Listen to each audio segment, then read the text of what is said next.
And that's an important point because right now we're talking about, or we're recording this during COVID, but frankly, replace COVID with any other crisis that will be coming down the pipe in the next few years, just Right. like the ones we faced in the past. Yeah.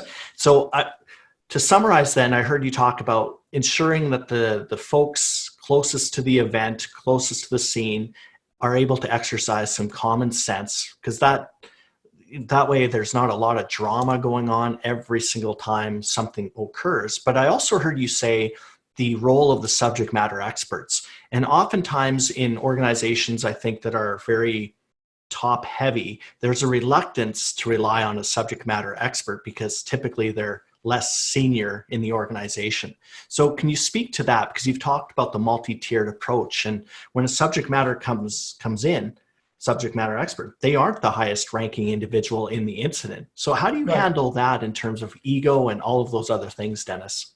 So what they would do is we had hazmat and Seaburn and all that, WMD. We had multiple vehicles with command centers in them.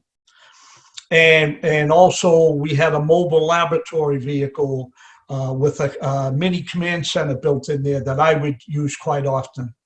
So what would happen is when we send these hazmat teams, these two-man teams, or whatever it was, on the kind of the, not the lower level, because they're very qualified, but the initial response level, their findings and everything, one, I was very aware of their capabilities because we do an enormous amount of training. And so they come to our facility, our warehouse that we work out of, for all this training.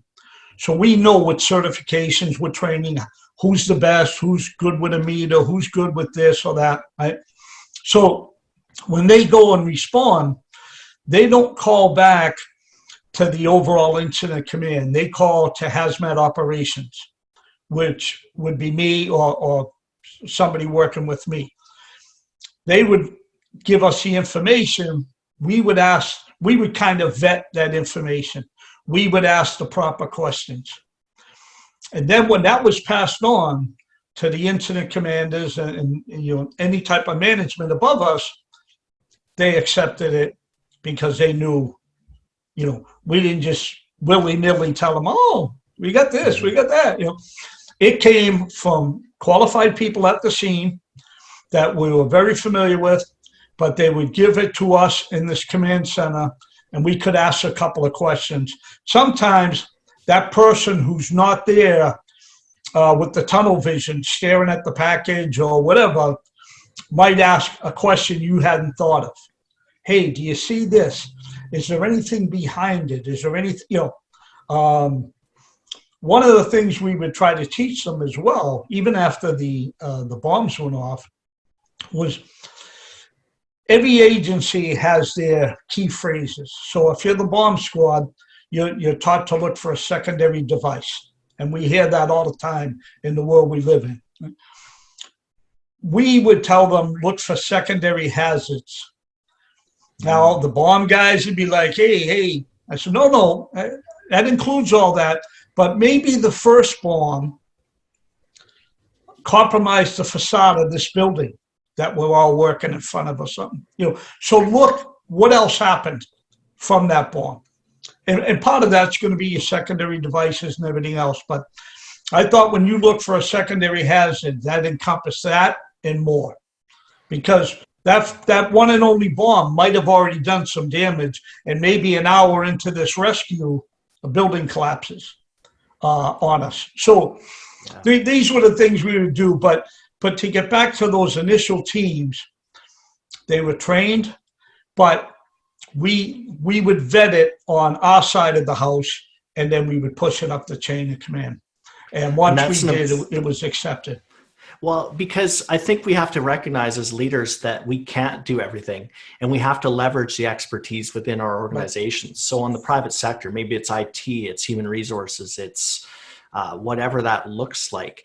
And oftentimes there's a reluctance to. And I really liked what you said with regard to the secondary hazards, because if you bring in different expertise, they are going to look at it through a different lens. So if you have in your example, if you have fire and police and you say secondary hazards, they're going to look at the same circumstance completely different and come up with the best options to you to execute on as a leader. Would you agree? Yes. Yeah. And there's often a reluctance to do that because, again, I think it goes back to control and our need to micromanage. And so let's say that hypothetically, Dennis, you have a leader that is over your shoulder, and it's crisis and things are changing and so on and so forth.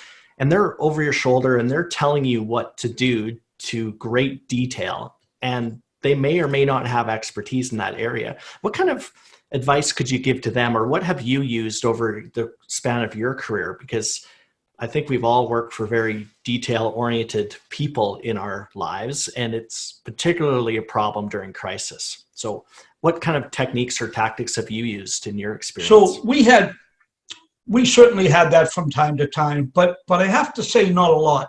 I think part of it was myself and some of my team, we had a lot of years of experience.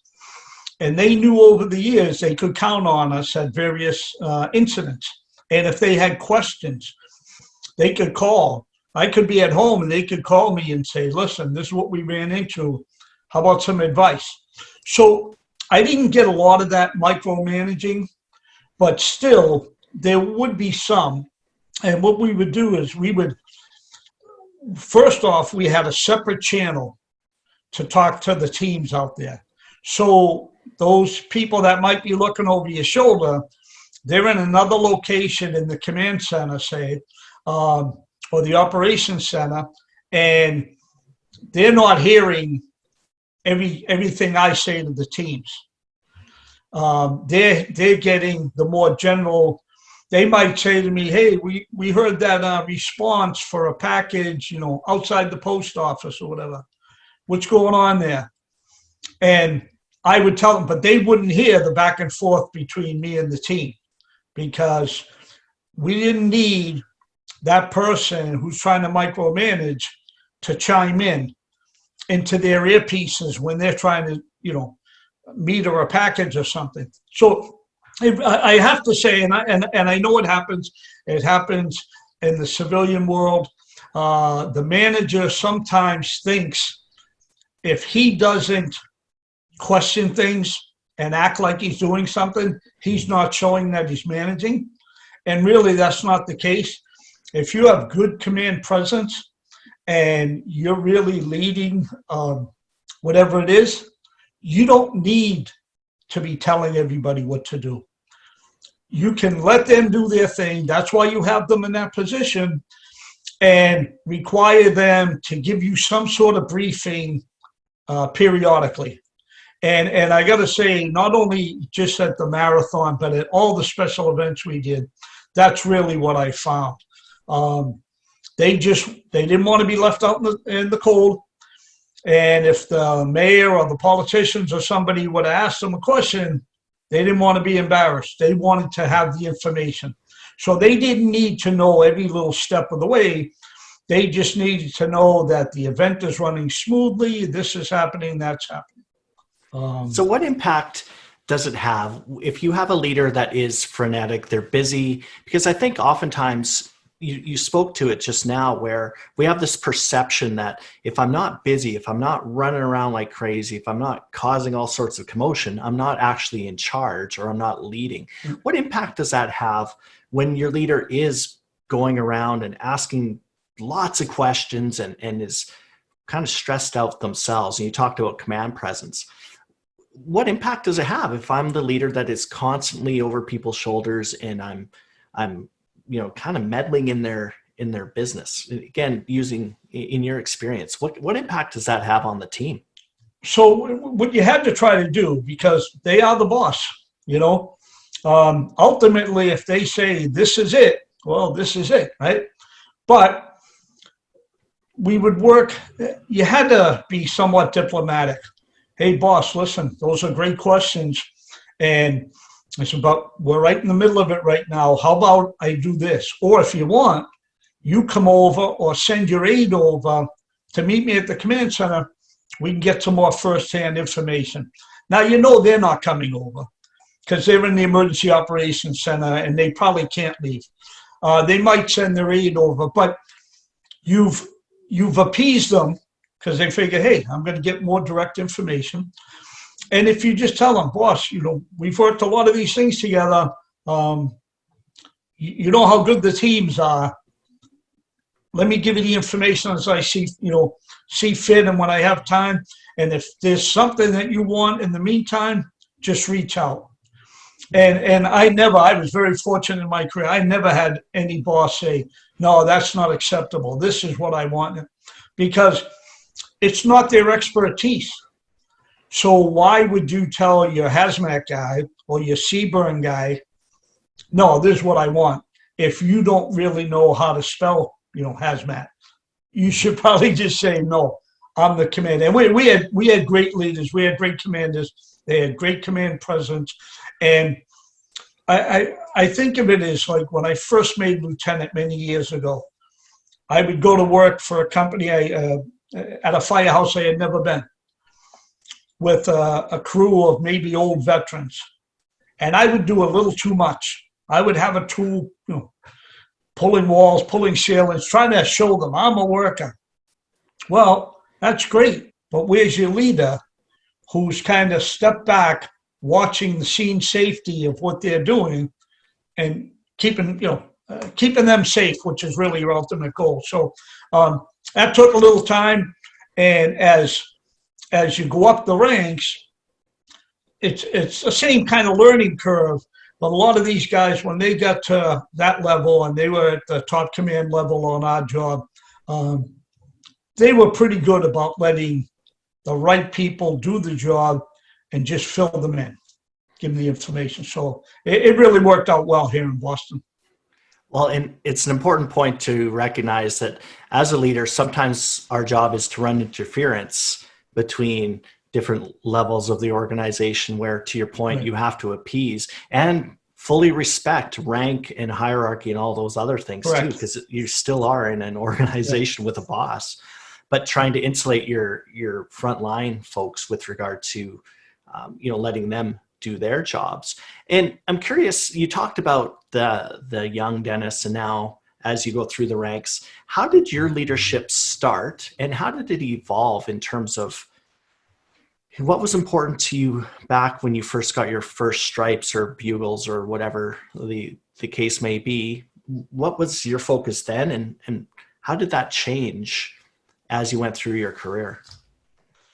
So for any young firefighter, and then when you become a young officer, as you go through your initial fire service career, you just want to be a good firefighter. You want to be somebody that they can count on. So you don't have to be asked at every incident to go do something. You know your assignment. You're given it at the start of your shift. And when you come upon a fire, a building fire or a rescue or whatever it is, you know how to go about your business. Now, your lieutenant or your captain on the apparatus with you might give you some additional chores, some additional commands or orders, what he wants done. But you know how to do that. Or if he tells you to throw a ladder or get a rope or whatever it is, you've worked on that. And when you're in the fire station, something as simple as cleaning the apparatus and going over the inventory of the stuff, you're learning your job because now you know where everything is. If they say, we need the jaws of life for these people, well, you know it's the third cabinet from the rear or whatever it is, right? So that's your early part, what you want to do. For the most guys, that's what they do. And then when you decide, well, you know what? I really like this job, but I'd like to maybe earn more money for my family. And I have aspirations of being a leader. And sometimes, unfortunately, we all run into it. It's like, if that guy can be a boss, I can be a boss. And I'm not listening to him anymore. I need to find a way, but you learn from that. You learn from the mistakes. You learn from the people who don't do a good job with things. And you think, wow, I didn't really love working for him, but I learned a lot of things that I would do differently. So then you study hard, you become a lieutenant. In Boston, it was firefighter, lieutenant, captain, district fire chief, and then deputy fire chief was the top level. So I was a district fire chief. But as you're going up the ranks, it came with different responsibilities, certainly administratively, but also at the scene. If you were the captain, you were probably in charge of that scene for a good while until it elevated to another level, and then the district chief would come in, and so on. So you would learn, and maybe by mistake sometime, but you would learn how to be in command of an incident. And sometimes you just simply look at your senior firefighter, pay attention to how he acts, ask him some questions. Some of the young officers don't want to ask the firefighters anything. It makes them seem like they don't know what they're doing. Probably because we don't. We're just learning how to be a lieutenant or whatever, But that's what I tried to do. And I tried to learn what the job of the next level up was from me while I was doing my job. And I think that helped a lot. When I was a lieutenant, I was thinking about, if I'm the captain, these are some of the things I want to do. If I'm the chief, these are some of the things I'll be able to do, And I think a lot of the guys did it that way. It's a learning curve, but if you pay attention and if you're into the job, which most of the first responders are, you'll become a good leader.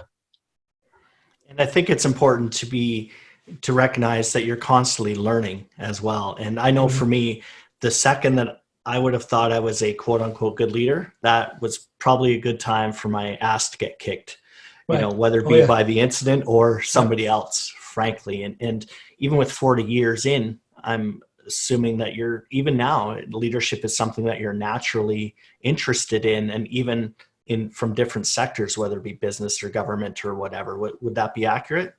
Oh, absolutely.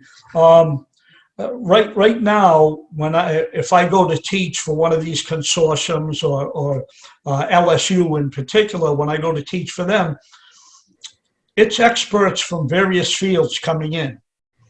And I'm amazed sometimes just watching them thinking, oh man, I just learned something, So you did that, but even when I was the chief in charge of special ops, we trained almost every day. And we had one day a week that was our in-house training. From me all the way down, you would be assigned a meter or a detector or something. You better know how to use it, because you knew a week or two ago it was on the schedule. Daryl, you're going to be teaching us the 4-gas meter or whatever it was. So don't show up that day and bumble your way through it, because I was pretty good with the meters and I'm going to ask you the questions. So, but I put myself in the same thing. And they'd love to ask me the questions, because now I'm teaching just like they are. And they would say, well, chief, what about this, and I better know the answer, and it was good natured fun, but we trained a lot, and it really helped, because when you get out there, if I'm going to be in command of, say, a hazmat incident, but I'm familiar with everything I'm going to be asking them to do, I don't have to worry about that. I can be in command. I can kind of run the operation. I don't have to worry, well, let me get them this meter. Let me show them this. They've been trained all that. They know what they're doing. But more importantly, for me in command of that incident, I know what they're doing. I know the equipment they're using. I know when they say, I'm getting a certain number on a meter, because we don't want them to say some catchphrases. We don't want them to say, I'm getting radiation or whatever it is. So if they have some sort of rad meter and they say, I'm getting 200 milligram, I know what they mean. I don't need them to say, oh, run, we have radiation. So it really helped that we all did everything. And then when we got to the scene, we had assignments, from our logistics guy getting us the right equipment to the entry teams that are going to go in and try to mitigate the spill or whatever. and then to the command people who are kind of sending the people in and running the overall operation. And I think that really helped that we all knew what the different jobs were. And I think it also shows mutual respect kind of both ways, where if the chief's coming in and learning alongside Right. us a lot, that's good. I appreciate the chief taking time out of his day, because there are 5 million other things I would submit that the chief Right. would be busy doing instead of teaching or looking at a meter, when frankly in practical fashions you'd never have to do that anymore at that level.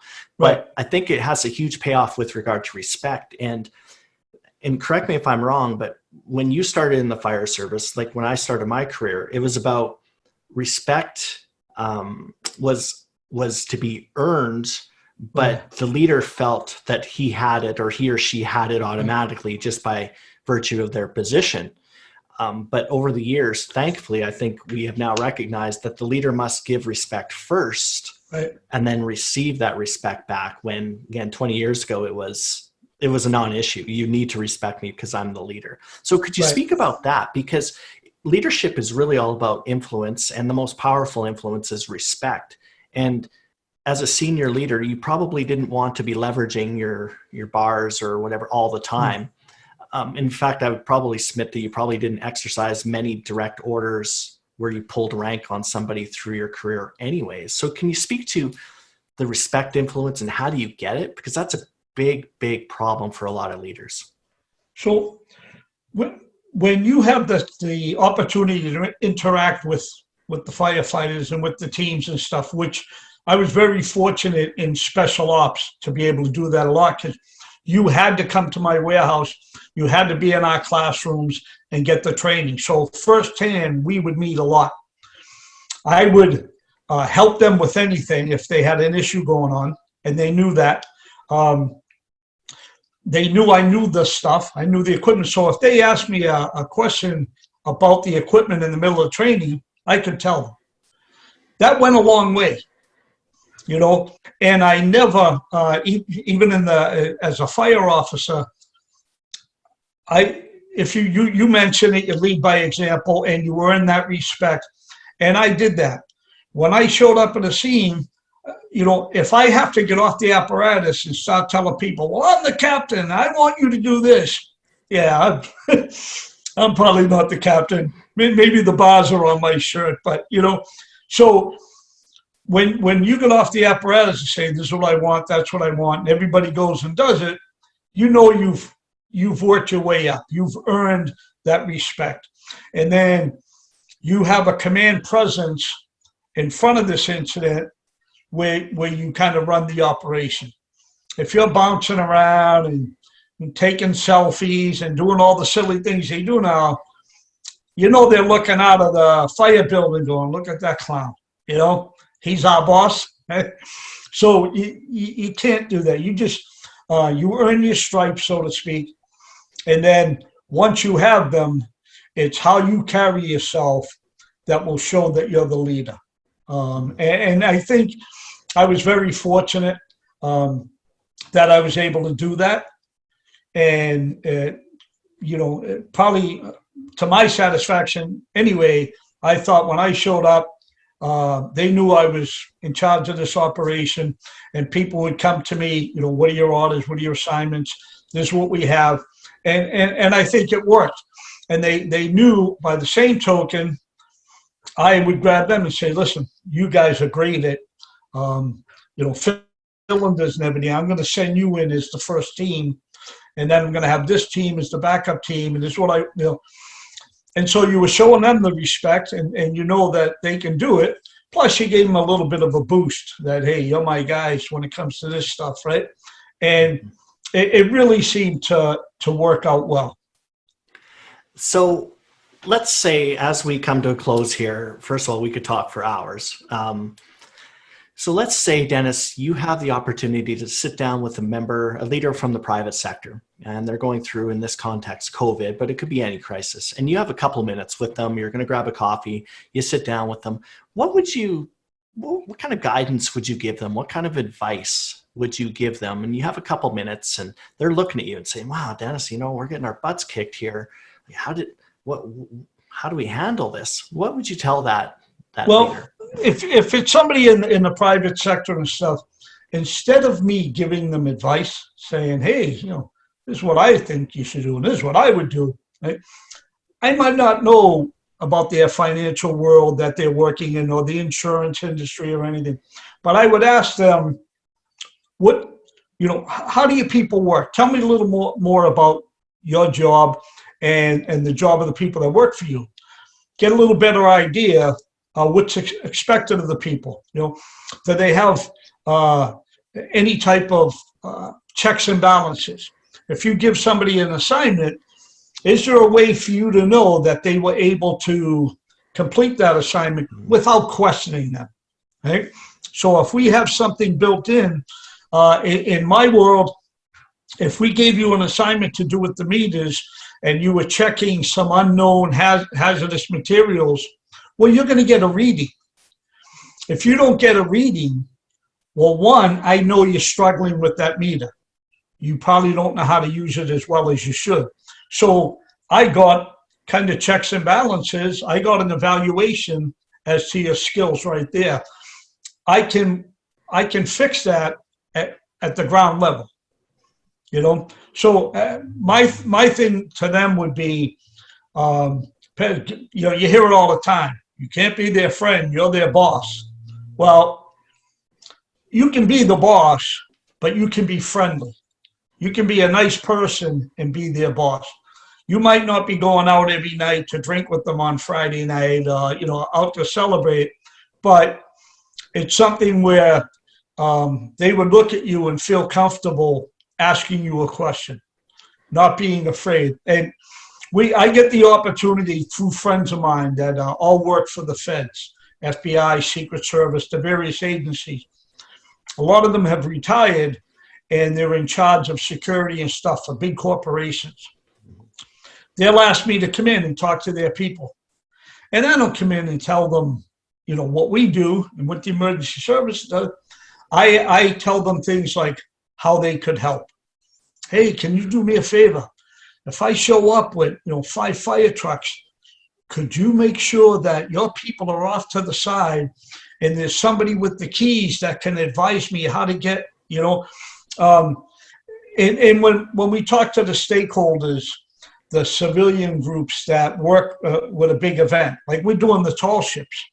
Well, you have the hotels and the restaurants and all this that are going to be a big part of this, right?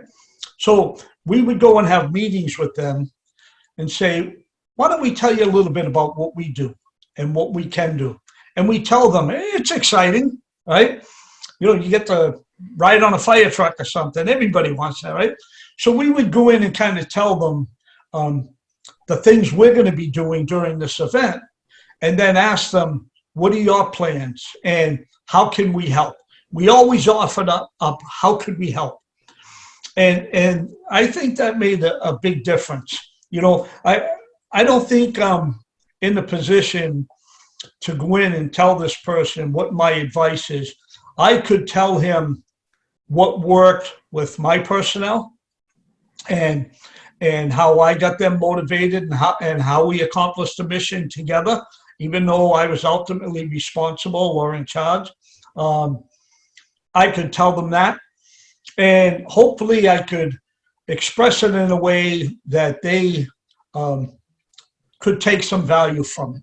You say, you know what?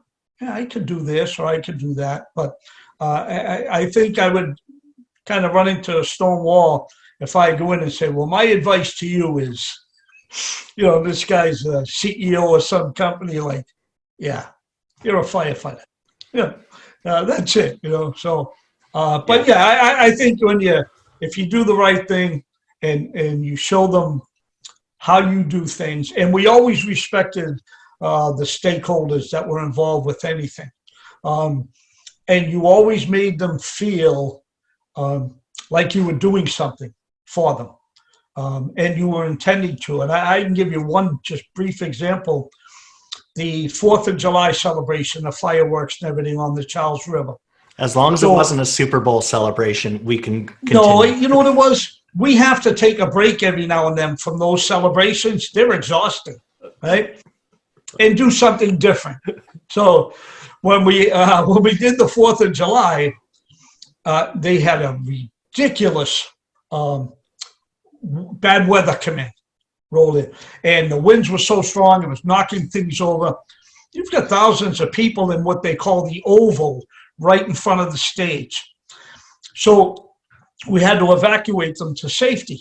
Well, there was an underpass on the road that's right there. We brought everybody down the underpass. But they're only down there a short time, and I can't breathe, it's too hot. We hung fans from up above, because we had planned this in advance in case we had to use this. We hung fans from above that would blow into the tunnel. Now, the first 3 people, because they would all line up, probably felt the fans. You're way back.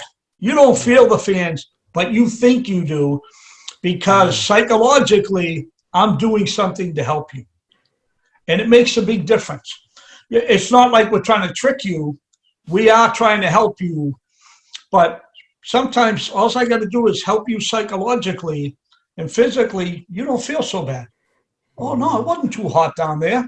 They had fans, you know? So that was what we always try to do, include people and make sure they know that we were there for them, to help them and to work with them in any way we can, provided they understand we have a mission to accomplish. So, and I think as leaders, and it's a good place to wrap up in that, people just want to know that their leader cares, you know, and they want to know that their leader has heard them, even if the leader doesn't have the opportunity to do anything about that particular issue. But just the very act of expressing the needs and having them genuinely heard, and that's the key, genuinely heard, I think can go a long ways. And so I will also say, Dennis, you know, you said, well, I'd be reluctant to tell them, you know, how they need to do business based, but you could tell them based on your experience. And I can tell you that over the last hour or so, you have been doing exactly that, dropping really, really valuable knowledge bombs on them. No pun intended, I guess. I forgot my audience, but so I wanted to take the time, first of all, to thank you for taking your time out of your schedule to talk to me and be part of this larger event. And also thank you for your years and years of service, because people look at it, you know, as a very, very difficult job and all of those things, but it's a calling, I think, for a lot of people in emergency services. I agree. And so thank you very much for your service as well. And no, I think you're welcome. We'll end up doing this again, I think. Yeah, no, you know, keep me in mind if you have, you know, any questions or anything, any follow-up. I'd be happy to help. And hopefully some of the things I said will resonate with people out there. I try not to tell them, well, this is what you should do and this is what we did. I just told them how we ran an operation, how it worked for us. You know, maybe everything we did doesn't work for everybody, and a lot of it's not necessary. The biggest thing that not only our special operations unit did, but our department as a whole, we called it back to basics. And we did training that was back to basics. So on the hazmat side of things, it was the simplest meter. It might have been a piece of pH paper or something, not sophisticated at all. And on the department as a whole, they would have all the fire companies out to Moon Island, our training center, on the weekends, and it was just back to basics. Basically, roll up, get off, put water on the fire, you know, throw some ladders, whatever it was that they wanted, but it was back to the basics. And then everything else would build off of that. So, yeah, that's really, really good advice for anybody. And that's just fundamentals, right? Keep pounding away on those fundamentals. So Dennis, yes, thank you so much for your time. And my people will talk to your people.